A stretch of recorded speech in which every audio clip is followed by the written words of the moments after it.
On Syria, what I think is interesting is for years and years, the U.S. has said that the war against ISIS is not in any way going to touch Assad's campaign. We're not going to come anywhere near it. And in Deir ez-Zor, we are coming violently into it because you have Assad forces there, you have ISIS forces there, and now the U.S. finds itself confronting a battlefield where its involvement arguably helps the Assad regime, because the defeat of ISIS in Deir ez-Zor is territory that presumably would go back into the Assad regime. And so by default, or by geographic coincidence or outcome, you have a U.S. policy that is going to arguably work to the Assad regime's favor. And I think that's something we should be following that hasn't been followed enough. Nancy is the national security correspondent with the Wall Street Journal in Washington. She was previously doing that job for BuzzFeed News, the Daily Beast, and McClatchy newspapers, and her reporting is focused largely on the U.S. military and the Arab world. Is that fair? That is fair. A Washington, D.C. native and a graduate of the University of Virginia in Georgetown University. What did you get from Georgetown? I got a security studies degree at Georgetown. Wow. That's pretty exciting. Seemed like the thing to do. Yeah. So we're going to talk about national security, shockingly enough. And I guess I was looking at your recent clips, and you've been writing about a lot of different things. But let's start with, I think, what everybody is thinking about, which is North Korea. Let's. And you can give us the definitive word, I'm sure, on whether or not Donald Trump is actually planning on starting a nuclear war on the Korean Peninsula. Not imminently, I'm happy to report. So the way because I cover the military, I look at it from a military perspective, and I hear this anxiety, and I certainly understand it because of the level of rhetoric and the fact that with every tweet there seems to be a test matched with Kim Jong-un's latest speech, and so I understand the anxiety, but because I'm a military correspondent, I tend to look at logistics. You know, so much of the focus is on rhetoric. I'm focusing on the logistics because that's a tangible measure of U.S. military intervention. And there hasn't been anything. There's one carrier strike group in the region, the Ronald Reagan. It's in port in Japan for repairs. If we were going to see military action, you would think we would see more carriers in the region. There are roughly 80,000 troops between Japan, Guam, and South Korea. We haven't seen any deployment of additional troops. Any real military action presumably would have an increase in military action. We haven't seen any movement of any aircraft, fighter jets and the like, into the region. And on top of that, we haven't seen even the families of those 80,000 troops evacuated, any sort of warning. And so, and let me just say, we have not seen any similar action in any kind on the North Korean side either. And so for me, in terms of military action or an imminent threat, I don't think we're there. And I think as an observer, those are the things you watch for. We saw the bombers come close and contemplate as closely as possible as they ever have to the North Korean shore, although albeit still in international waters. But the real measures of military action are not there. And I would point out that you had the chairman's now testifying, Chairman Joint Chiefs of Staff is testifying on Capitol Hill. He talks about a North Korea that would be armed in 2018 and also noted that he does not see any imminent military action and pointed some of these things out, which made me feel good about my theory and also tells me that that's, as a viewer, that's the measure I think you use rather than the rhetoric. That doesn't mean the rhetoric is irrelevant or that it can't have consequences, but if you're looking at action, measurable action, to me that's how you watch for it. Do you have to do any of those things to throw 14 nuclear missiles at North Korea? Well, look, it depends on how you want to if the idea is to hit a launch pad, okay? Mm-hmm. That would be a minimal action. From the military perspective, if you do that, there's a consequence. And the problem is, forget about a nuclear reaction. You have a large conventional force on the North Korean side. And so technically to do that first strike, you don't need any of that. But to maintain a sustained campaign or to be prepared for any counter response, you would need that force present there by virtue of the size and the willingness, seemingly, of the North Koreans to deploy their conventional forces. Mm-hmm. And suppose the North Koreans have been talking about doing a atmospheric test. We don't know whether they're going to do it, but And those haven't been conducted for quite a long time, right? Is there a preemptive action that is even can be contemplated for that? Can you stop that from happening in any way? I'm not quite sure exactly what the threat is here. You can get real mad about it after the fact. But is there some thing that that normal people just understand that you could do to stop them from doing it? I mean, the technical answer is yes, but at what cost, right? The consequences of that, and it's been the thing that has hampered U.S. policy towards North Korea for the last 50 years. There is a consequence to the allies, and that's the other thing you have to consider. How would allies react? What is the expectation? What threat are you putting those allies in? And so, my own personal sense is that in terms of stopping the development of their program, I think it's all but impossible at this point. If you're the North Koreans, you're so far along, why would you stop now? Why stop now? And the chairman himself said he expects that we'll be talking about a successful completed program as early as the end of 2018. That was his testimony today. And so I don't hear U.S. military talking in those terms. You're increasingly hearing about deterrence talk. At what point do you have to start considering North Korea an armed state that and that you have to deal with in terms of deterrence, rather than things you can do to mitigate or to slow in any real way the test. And by the way, even if you freeze the test, which is the other possibility, you're freezing it very, very, very, very well along in its testing. And it's not going to stop the program, right? Right. Freezing, that buys you time.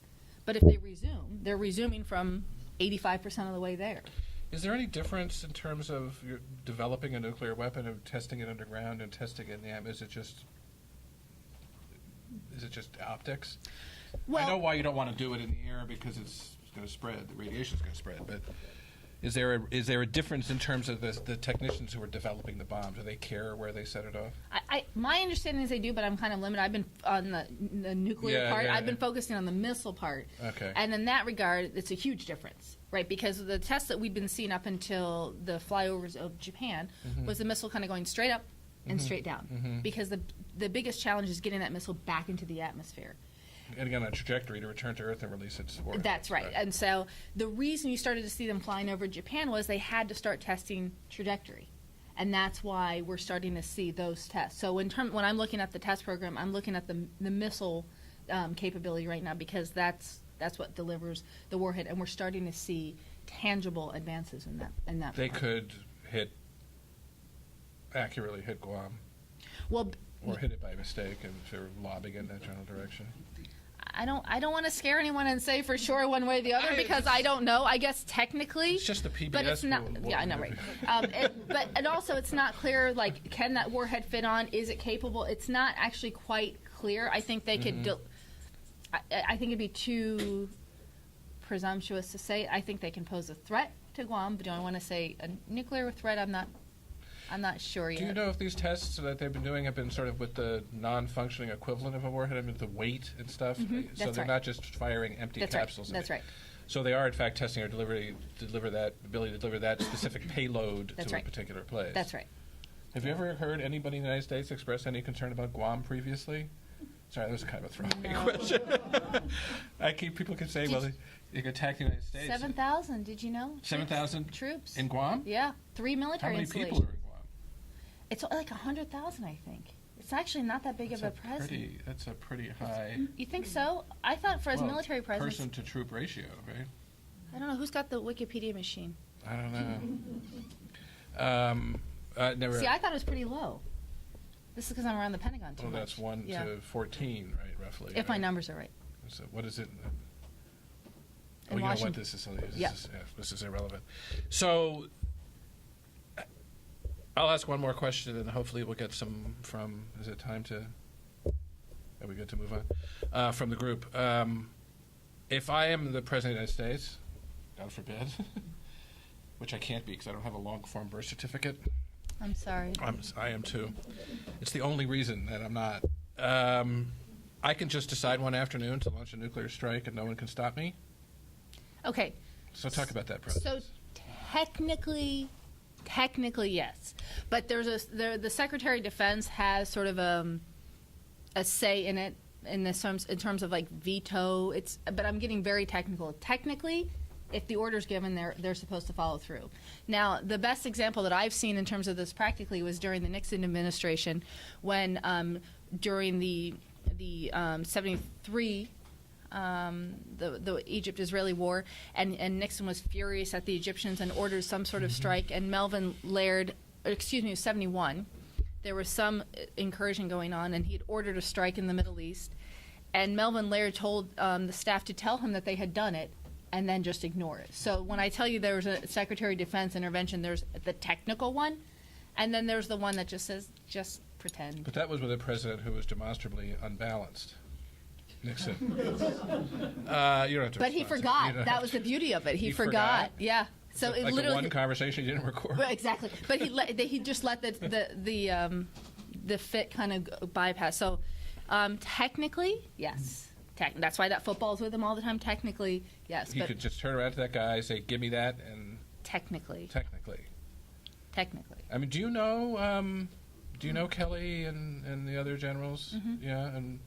Can I ask your opinion about them, or can you give me an analytical, what how you understand them to be in terms? Are they honorable people? Are they? Yeah. Are they? The kind of question. Well, are they crazy? So, General Kelly, I knew because he was an aide to the Secretary of Defense, and we knew him at a time right after he lost his son in Afghanistan. His son died in 2009 or 10, forgive me. And his son's name was Robert, and he became a different person, understandably, after that. I mean, it was Joe Dunford, the current chairman of the Joint Chiefs of Staff, who's a friend of his, who did the knock at the door at 6:30 in the morning in full uniform, and that's how he knew he lost his son. And I think for him, these wars took on a new meaning and needed purpose. And he became more passionate in his work than he was before that, understandably. They're Marines, and so they're very disciplined.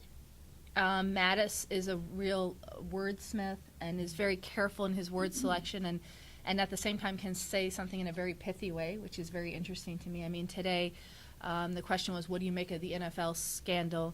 And he says, I'm the Secretary of Defense. I defend the nation. That was his response. It was just short, sweet, and to the point. What I find fascinating about the generals more than anything is the fact that, I was saying this earlier, I grew up in Washington, and so for most of my life, government work is not something that's been celebrated. Public service hasn't been celebrated. I grew up watching when I was younger, it was a great thing. You would encourage your kids to become a diplomat or to go in the State Department. And that's really fallen off in the last few years.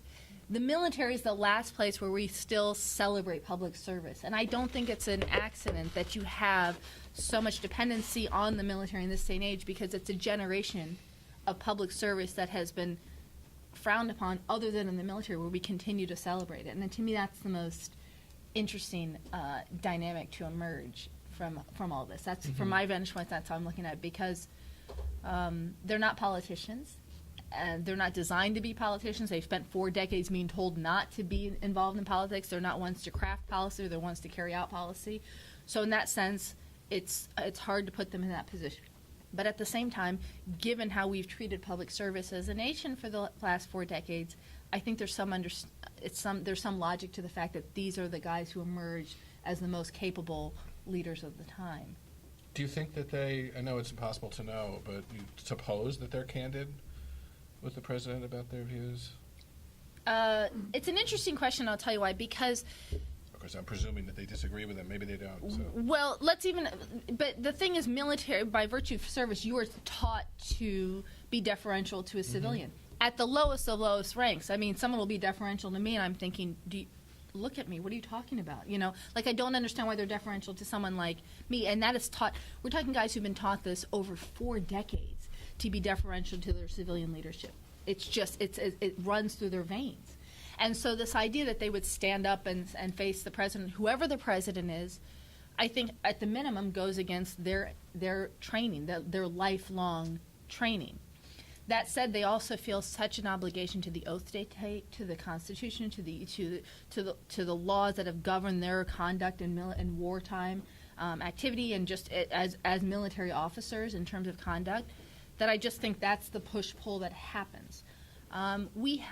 we've heard of McMaster, General McMaster, the National Security Advisor, being more forthright, but we've also heard that as a consequence of that, or at least in part, he is not as embraced by the administration. So my own read in watching Secretary Mattis is that he has found a way to communicate in a way that isn't as maybe as forthright or as aggressive as General McMaster, and is getting his views across, but maybe not as in a direct way. Yes, go ahead. Somebody else raised their hand. So. I'm Joseph Tulchin. I worked in Washington for a long time, but I'm now retired. I ran the Latin America program of the Woodrow Wilson Center. Two comments and or questions. Either one could be phrased as a question. You may take them as you wish. You talked earlier of troop movements or the lack thereof as a significant element, but if we follow the press, the next step of the escalation is simply to have a North Koreans attempt or to shoot down a U.S. aircraft. What isn't clear from the troop movements of the lack thereof, if we assume a non-rational actor or a rational actor in Pyongyang, shooting down the American airplane is actually a very reasonable thing to do, because it puts the next move back in the White House, where again you can assume a rational actor or an irrational actor to play it out. So the question is, from your knowledge, what's the likelihood of that? Do they have the capacity to shoot down an aircraft? They have in the past, but never in the context of a tit-for-tat escalation possibility. So that's a question. Yeah. Then a quick comment. I worked with General Kelly. He was head of Southcom for many years. And you will recall that he was named first as the head of Homeland Security. He feels very strongly as a military man about the defense of our frontier and actually supports the idea of a construction. His principal contribution to strategy in the hemisphere, what is now called the T3N strategy, which is highly controversial throughout Latin America. But it is, how shall I put this? It is, he would be sympathetic to an expansion of U.S. intelligence cooperation and so on throughout the world, as well as the hemisphere. The demand for vetting of foreign travelers, Muslim or non-Muslim, is also congruent with his approach to national security policy. So that's all I have to contribute to my knowledge of Mr. Kelly, General Kelly. On your second point, that's the assessment that we've gotten as well, and in the limited contact we've had with him, he's signaled that in both public and private conversations. On the idea of shooting down a plane, I'm going to sort of show a bias, because I'm assuming that what North Korea is after is not a direct confrontation with the United States, and that in a battle space where they instigate and then leave it to us to sort of set the counter, but that they want to be a nuclear armed state, to be treated as a nuclear armed state. That Kim Jong-un's calculation is that he will do more to make sure he's a nuclear armed state than the United States will do to stop him from being a nuclear armed state. So I'm not thinking about shooting down of planes. I'm having a hard time getting to where it's to their advantage. And again, I'm showing my own bias and saying, so I'm not saying that's not possible. They've attempted twice, and of course they did in 1969. In 1969, Melvin Laird concluded, I don't know if it was by accident, who knows. And remember, in 1969, when that happened, the Nixon administration concluded it didn't have any good options. And so again, if the idea is to shoot down, to provoke, and you have all these checks and balances in the system, I'm just having a hard time getting to where that guarantees a react. But again, I'm showing my own bias. The second time in '82. That's right. The response by the United States was exactly the same as in '69. Right. And indeed, most people argue there are no good options today either. Right. But that seems to me, if I were the head of North Korea, to be the logical next step. And then you see with the crazy guy in the White House. See, I'm thinking if I'm the North Korean leader, the next logical step is to get my program developed, because that fundamentally changes how the world interacts with me. Goal. Yeah. Right. Because that changes everything. more than the Okay. calculation of what could or could not be the reaction by the United States. Yes. Giving this talk today. My name is Sinyoung Kang. I come from South Korea, so this talk is very interesting, but also very personal to me. I'm a mid-career student here, and all my family's still there. If I can hear from your view, I see that a lot of times when I see the press and media, the consideration for the military in South Korea or the safety of people in South Korea are relatively not much discussed. So I would like to hear to what extent are the safety of South Korea, people in South Korea, considered in the decisions of the U.S.? And if there were to be a conflict, what is expected of South Korea to play in the role for the military? Yeah, I can understand where you're coming from in terms of not hearing how it would affect South Korea, because it's not at the forefront of sort of the coverage. But I can tell you, every time I have a discussion in the Pentagon, that's the first thing that comes up, the millions of people in Seoul that would be in danger. And that seems, from what I hear, such a driving factor. And keep in mind, there are also 28,000 U.S. troops there, and it's all sort of grouped together as the primary driving force for not doing something more erratic, frankly. But I understand where you're coming from, because it doesn't come up to the fore when we're talking about South Korea. What's interesting has been the dynamic between South Korea and the U.S. just in the last few months.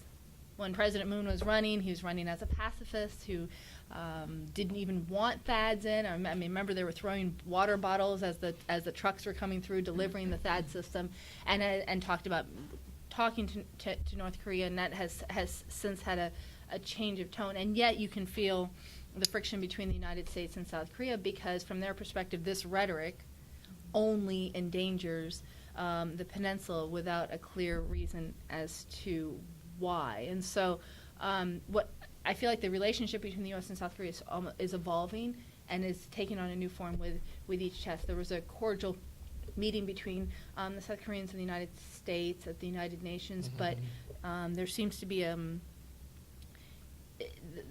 the dialogue is shifting more towards traditional talk in a way that it wasn't happening on May 9th when President Moon was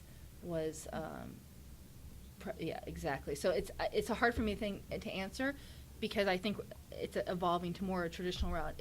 It's interesting that if you go back and look at the State Department cables from 1969 between President Park and the United States about U.S. reaction, literally the same language that we're hearing now, that the U.S. needs to do something, that if U.S. doesn't do something, we'll see an escalation in action by the North Koreans. So it's a fascinating dynamic, and I just feel like we're moving more.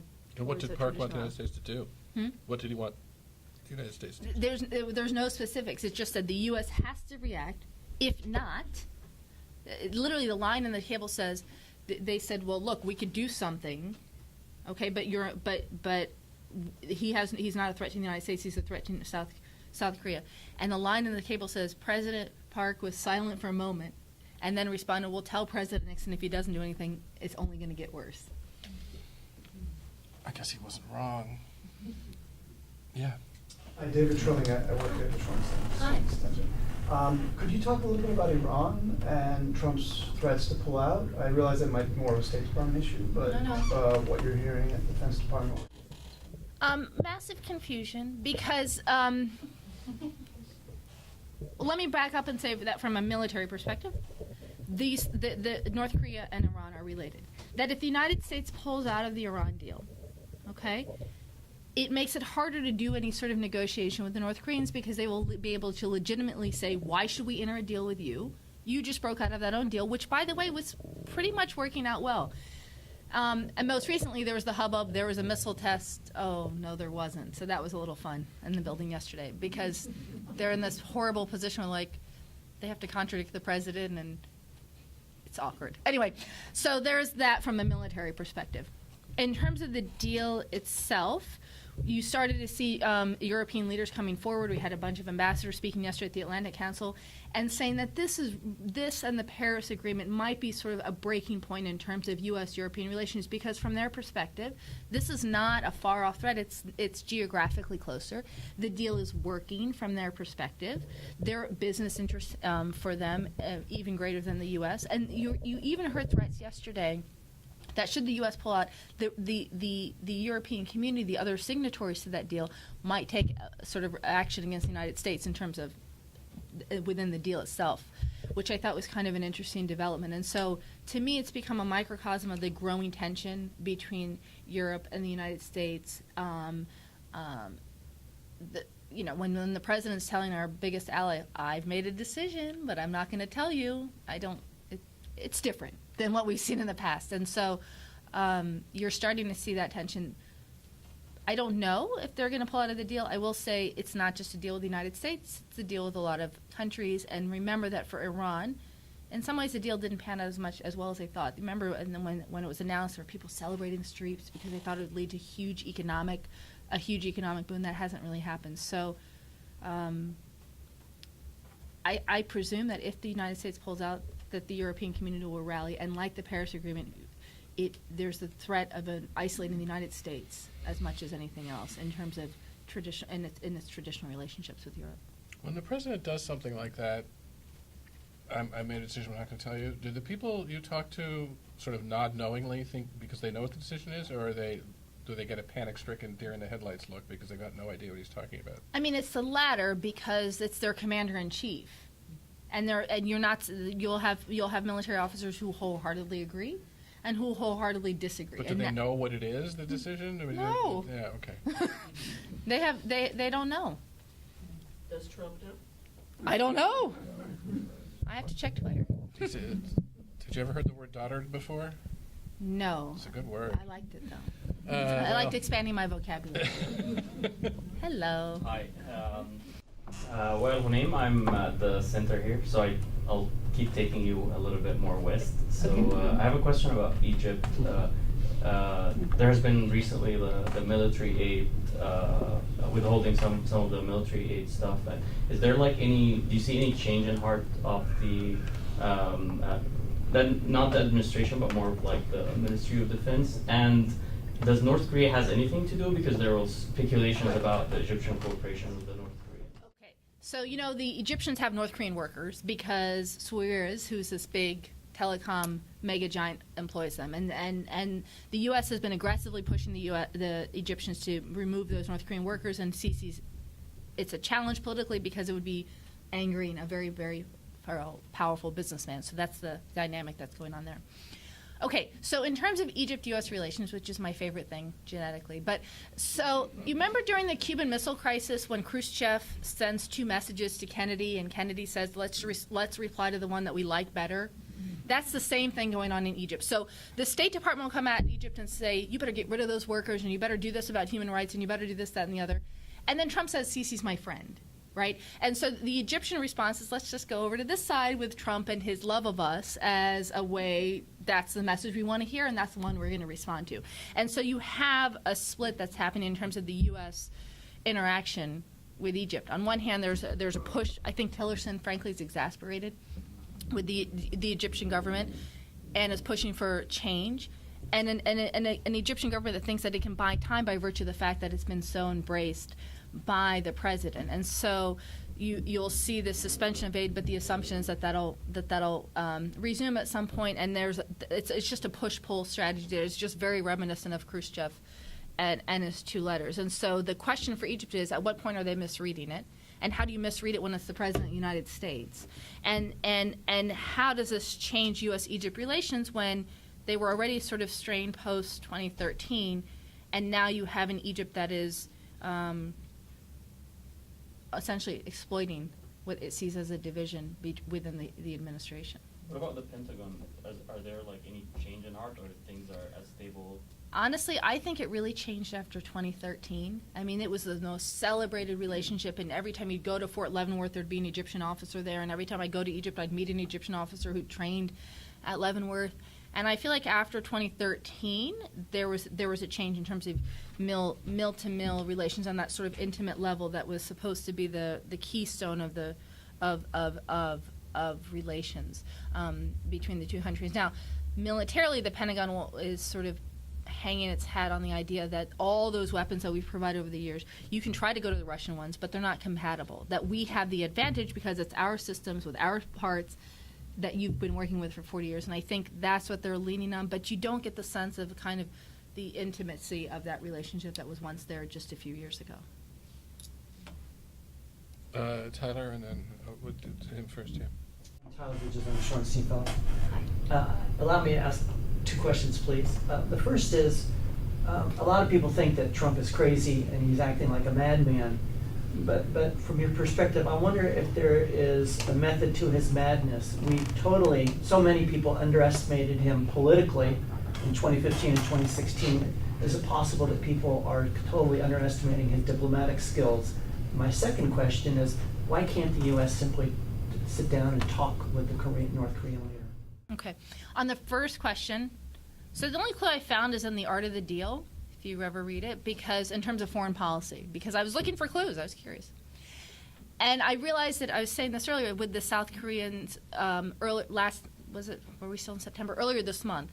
At the height of all this, the Trump administration announces that we're changing the trade agreement with South Koreans because it's a disadvantage to us and to our automakers and everything else. Okay.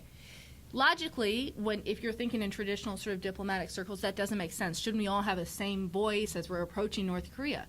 If you read The Art of the Deal, what you realize is, from his perspective, South Korea is at its weakest. So now let's move in and get the best deal for ourselves. That's the calculation. That's the most logic I've come up with in terms of foreign policy, any sort of thread, because it's this idea. It's cutting deals rather than these sort of enduring commitments and things like that. It's much more short term and getting the upper hand. And I've only figured that out checking out The Art of the Deal, because I was trying to figure out, is there some, because I don't like when we're dismissive of anybody. It doesn't help. And journalistically, I have a responsibility to try to understand. Talking to North Korea. Well, first of all, it would really anger allies. It would be seen as rewarding the tests and the escalation.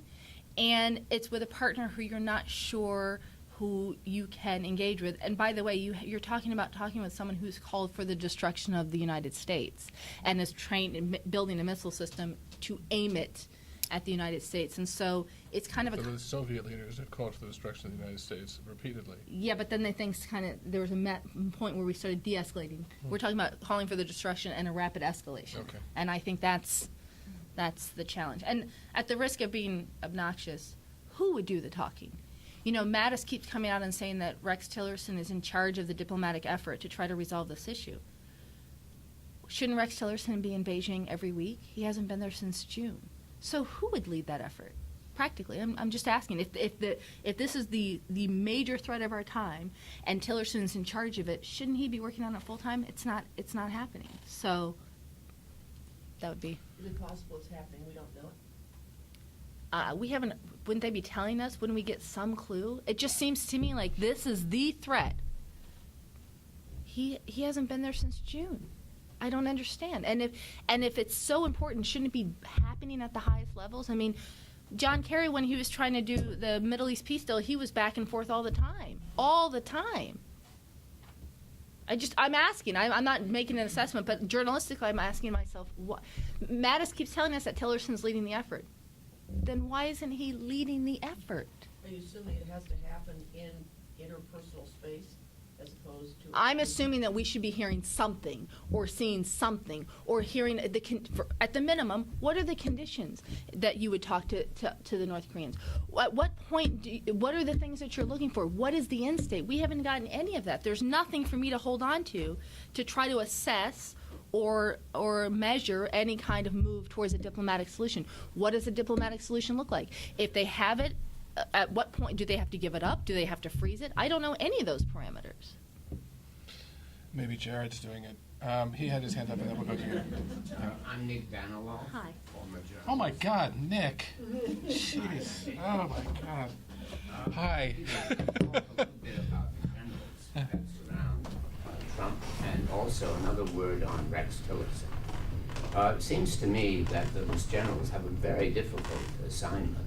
And Kelly in particular, I believe, said that he had never been so insulted in 30 years of service or whatever.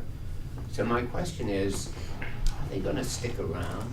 Is there a chance that they might get fed up and go away, which I think would be terrible, because these are intelligent, knowledgeable people who have experience. They are, in the current parlance, the adults in the room.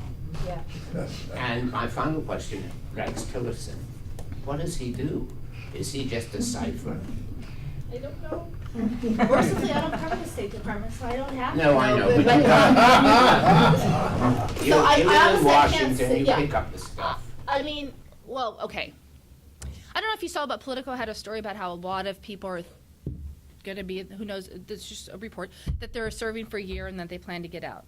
And the generals weren't listed among them. Now, the generals that I've been exposed to, quitting is not a good thing. And they have such a sense of duty and maybe a little bit of ego at stake that they, you know, they can't, you give them, especially Marines, you give a Marine a problem, you know, make a river with this, and they'll be like, no problem. Like, they can't, it's just in their instinct to take minimal resources and make it work.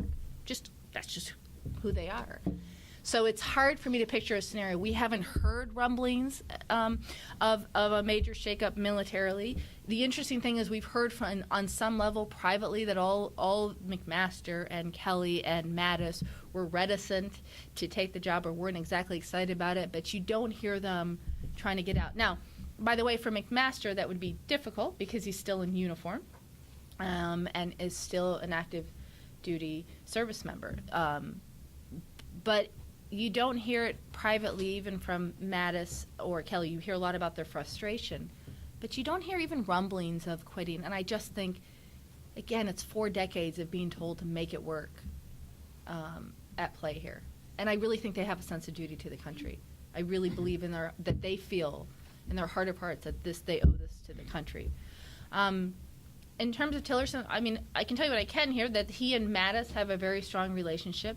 You hear rumblings about how long his tenure will be at the State Department. There are some people at the State Department who really like him and the kinds of changes he's bringing. There are some people who feel like he is trying to bring too much of a business sense to an institution, probably more than most, is not business-oriented at all and has a different sort of goal.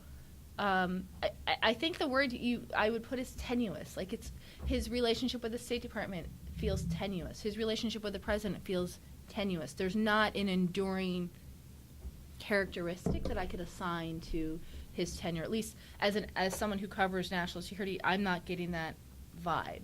Whereas with Mattis, you kind of, maybe it's self-created, but nonetheless it's there. There's a personality, there's a vibe, there's a purpose and an approach to how he does things. You're not getting that as much with Tillerson. Well, Tillerson has not wanted to get into the public policy game. Right. He doesn't appear in those circles particularly. The impression that I get from him is that he's a manager. He's going to try to make the State Department more efficient. Right. You can do everything with fewer people, Right.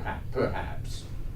But my understanding is that there are 100 jobs in the State Department, not necessarily at the highest level, that are unfilled. And Right. therefore, there's a lack of knowledge, and probably a lack of knowledge of North Korea. Right, but those vacancies are across agencies. The bevy of people who travel on Mattis is extraordinarily small. And the idea, I agree with your assessment on Tillerson. It's just funny to hear, because if there was any position in the cabinet where you would expect a public figure, it is the Secretary of State. They are the face of the country to the world community. So it's not that it's right or wrong. It's not for me to make that assessment. It's just an adjustment and something we haven't seen recently. I mean, we all know previous Secretary of State's names in a way that we don't know other. You know Colin Powell's name, you know Madeleine Albright's name, you know John Kerry's name, you know Hillary Clinton's name. Like, they were the face of the country.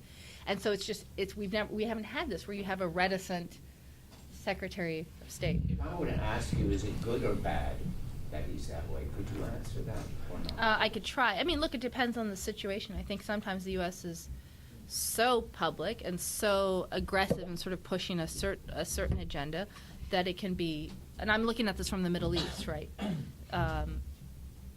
But at the same time, those values and ideals we're the only country in the world that promotes them and advocates them so passionately.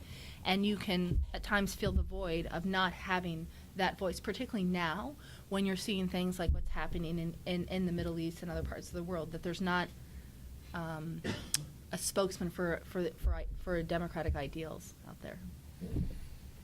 Thanks. Sure. Last time I saw Nick, you were being released from a prison in Moscow.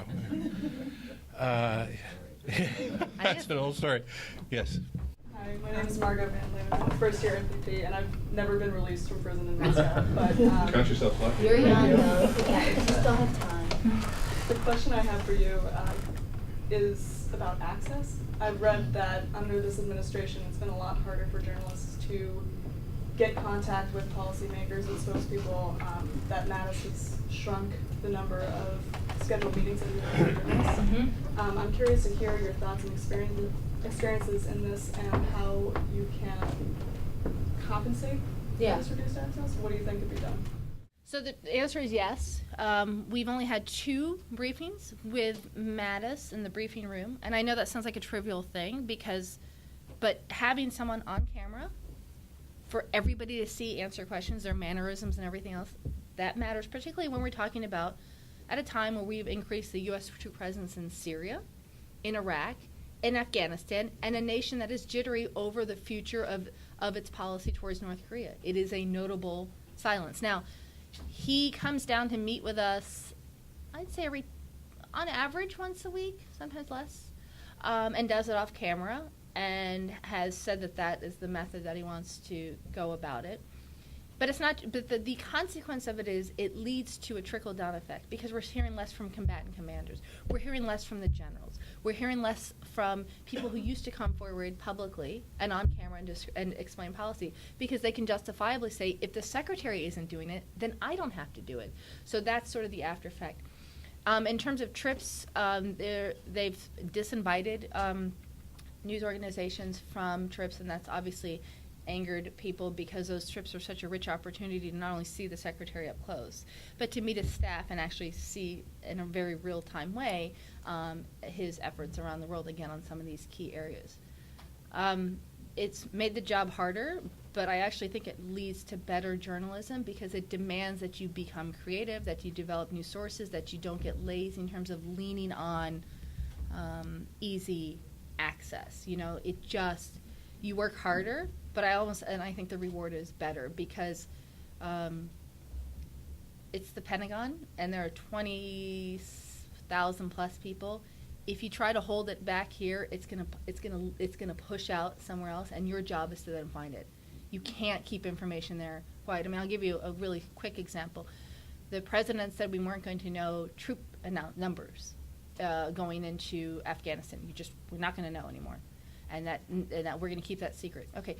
Well, there was a military base that had 1,000 troops going out and put out a story for the families. Here's the number of troops we're sending to Afghanistan. So there's always a way that the numbers come out, but you now have to think creatively. Instead of going to CENTCOM and saying how many troops are going, and they say we can't tell you that, you start thinking creatively. Okay, what divisions, what brigades would be most likely to go? Let me call. Let me see. Let me check the local papers and see if there are stories coming out about people getting prepared to go, because you can't hide that.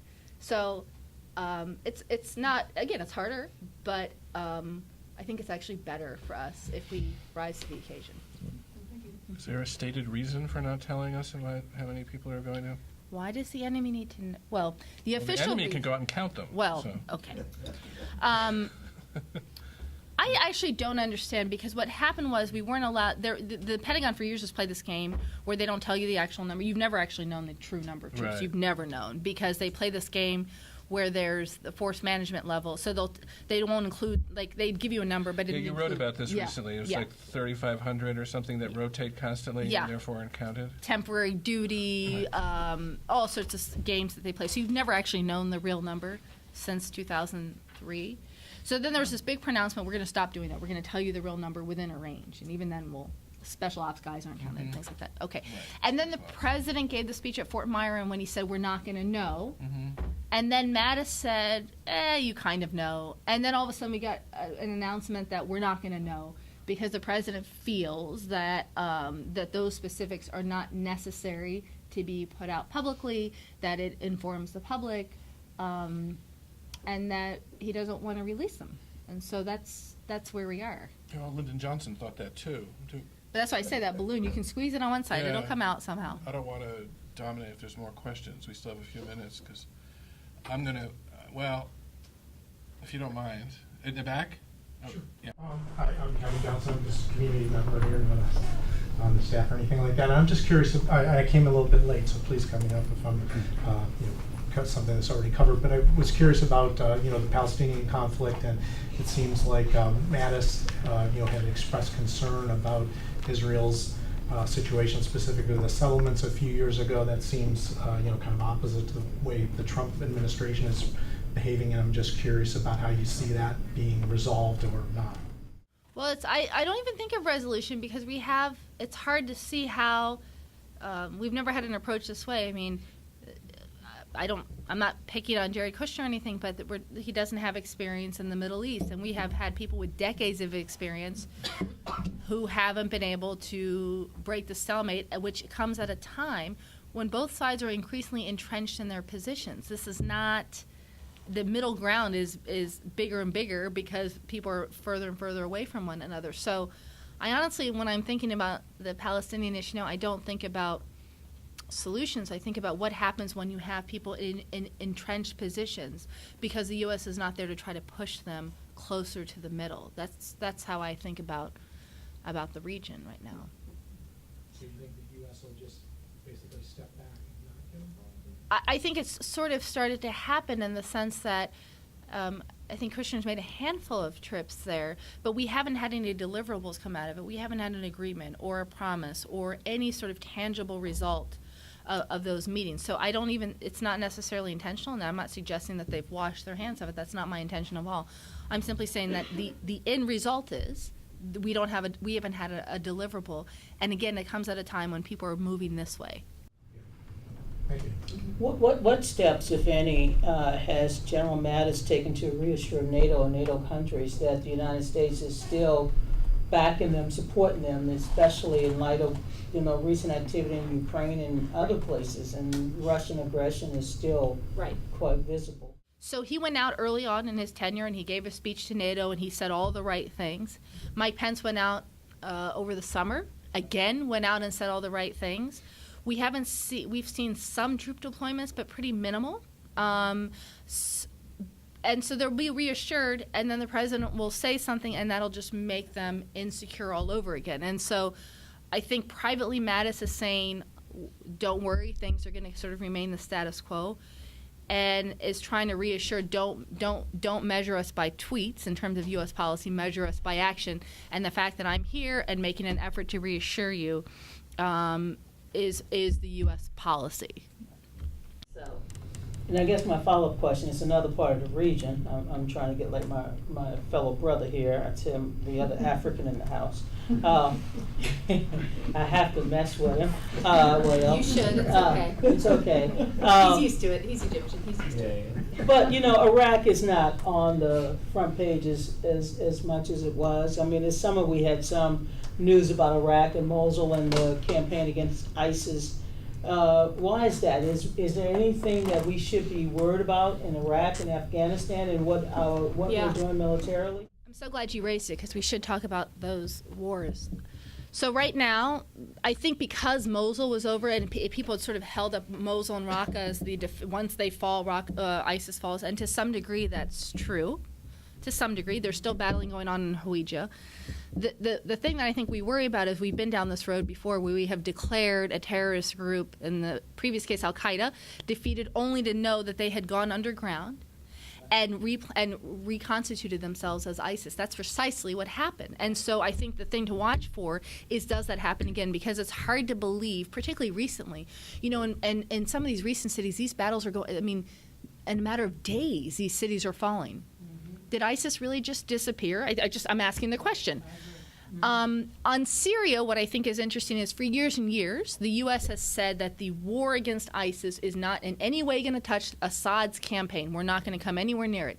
And in Deir ez-Zor, we are coming violently into it, because you have Assad forces there, you have ISIS forces there, and now the U.S. finds itself confronting a battlefield where its involvement arguably helps the Assad regime, because the defeat of ISIS in Deir ez-Zor is territory that presumably would go back into the Assad regime. And so by default, or by geographic coincidence or outcome, you have a U.S. policy that is going to arguably work to the Assad regime's favor. And I think that's something we should be following that hasn't been followed enough, because I think this is going to keep happening, that as those territories start to merge together, how does the U.S. deal with it? If the Assad regime must go, as has been the U.S. position, what do you do with that? If it's no longer the U.S. position, what does Syria look like? And does that simply, again, plant the seed for jihadi groups to lay low, have a place to plot attacks? Because it's hard to believe that he would have total control again of these territories that he lost in 2011. So those are the two things that I'm looking at vis-a-vis the war in Iraq and Syria. Also, the political situation in Iraq, I would point out, is really important, because you've now had this referendum vote. What is Iraq? When the Sunnis feel disenfranchised and the Kurds are looking at independence, and you have an increased Shia influence and a prime minister who arguably doesn't control parts of Baghdad, let alone these extenuating parts of the country. Are they going to carry out the ban on transgender troops? We're about out of time. I mean, they're studying it now, right? Which is a good thing at the Pentagon. I'll just say this. Since we've had an all-volunteer force, we have never had people who raise their hands, say, I want to serve, and been told, you can serve. Oh, actually, no, you can't. We now have 3 groups of it. We have DACA recipients, we have transgender troops, and we have MABNI, which are people who have a legal status who come in separate from DACA. It's okay? And that alone changes the dynamic of the military, and it's just never happened before. Well, it happened with gay and lesbian. But you could serve, you just couldn't say anything. Oh, I see what you're saying. These guys are saying, these people go even if they're. Yeah. They've started to serve. They've started to serve, and they're like, actually, no. Yeah. And I worry about that dynamic, because what does that do for unit cohesion? What does it do when we are asking people to make who are willing to make that oath, which is such a beautiful thing? Actually, we don't want you. It's just never happened before. Dunford today testified that he thinks that transgender service members should be allowed to serve, and that he advised the president that. This is my own speculation. My gut tells me that will happen, because it's a dangerous precedent when we tell people, thank you for your service. Actually, we don't want you anymore. You know. So they just string it out? I mean, was there a deadline? Were they supposed to report back in February? There's always a deadline. February, what year, of course? What century? I mean, there's always I honestly think, I don't know how you do it. There's, and by the way, I want to be clear that the General Milley, General Neller in the Marines, they will be very clear about how the issue makes them uncomfortable, and yet they always come down to that. That oath means everything. You know what I mean? That's it. How do you look a service member in the eye who's wearing your uniform and say you can't? Well, what vote? about new people who want to join? Again, but how do you start? Right? How do you stop? How do you do one and not the right. other? I mean, legally, how do you do it? I have no idea. How do you do it legally? So my gut tells me that, and it's just pure speculation. I have no basis for it. Is that they'll be allowed to serve, and that I think the question we ask is, what is the consequence in creating this class? I think it'll be harder for DACA recipients to overcome that hurdle. But I think for transgender service members, the requirement will be the same. If you can meet the standard, you can serve. That has always been our motto in an all-volunteer force. And I think for the service, and it will be a requirement that continues, even if you don't agree with the idea of having transgender service members. Since I'm encouraged to express my opinion, I think that's good news. Yeah. Finally, I have good news. Yes. I think we're out of one more question, especially if it's brief. No? Yes, Jessica. Hi. I'm part of staff at Shorenstein Center. Just because the transgender issue was, that was, a Trump tweet. That's how we all found out. And we always joke about Trump on Twitter, and that is our new press releases. But I'm curious, what is your take on like how seriously you as a journalist in this beat take like our president on Twitter, and just how you've been navigating that as a journalist. I mean, the reality is I have to check every morning, right? I have to check every morning. It's like a routine. You get up, you drink something, you get ready to go to the gym, you check the tweets, you pray that nothing happens when you're on the treadmill, and then you go home and get ready for work. So it's not even, you have to take them seriously because of the President of the United States. From a military perspective, I actually think it creates an opening because you cannot give orders by way of Twitter. It can't happen. And what you saw with the issue with transgenders is it opened the opportunity for the military to buy time to come up with a solution. And so it's an interesting dynamic we have that you're, I mean, now, if we tweeted, I mean, can you tweet a military operation? I don't know. But it's just an interesting dynamic that you're seeing about how government agencies, or at least the Defense Department, is adjusting. Because what does the military hate more than anything? Unpredictability, right? They can't. Okay, so they buy time with those tweets. I mean, it was one morning, all of a sudden you're looking on Twitter. Wait a minute, and by the way, it was July 26th, and the tweet started like, I've made a decision on, and then it was ... There were people at the Pentagon thought we were going to war with North Korea. We were getting ready to do something because it was like 7 minutes of suspense until it said transgender service members. It was amazing.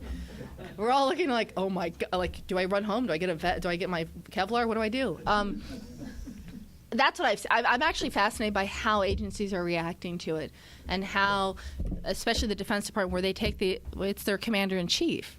How do you navigate this world? And I don't focus on like they're there and I have to deal with them, but journalistically, I think I'm more interested in how this changes government and how it's adjusting to social media. Excellent. Thank you very much. Thank you. Let me just remind you that the next week is Gary Liu, CEO of the South China Morning Post, at the same time in the Malkin Penthouse, and text Center to 41411 to receive updates. Thank you.